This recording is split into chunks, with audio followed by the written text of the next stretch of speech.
sometimes a pattern will say fold and go through both layers at once. So I want to show you what it means and how to do it. I'll explain by making this plain. So we're currently at row 9 of this plain. The last row we did was single crochet 15, so we currently have 15 stitches in the round. And now it says fold and go through both layers at once, single crochet 7. So what we're going to do, we're going to put our hook through the next stitch, and then also put a hook through the last stitch that we did. So that is this stitch here.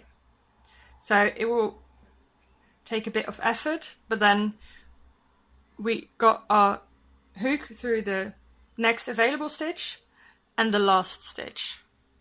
We're going to get our yarn, go through both layers and finish the single crochet. And we're going to have to do this 7 times. So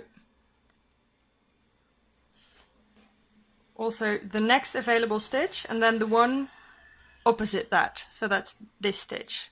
So if you look like this, you can kind of see the stitches opposite each other.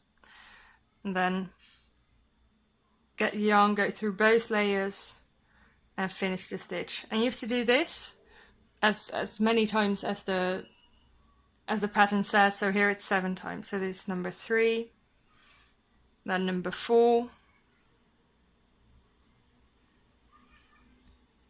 5,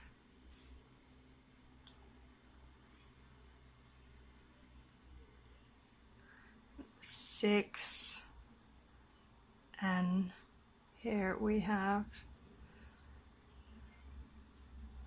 number 7. So it makes this round thing that we had, it gives it a flat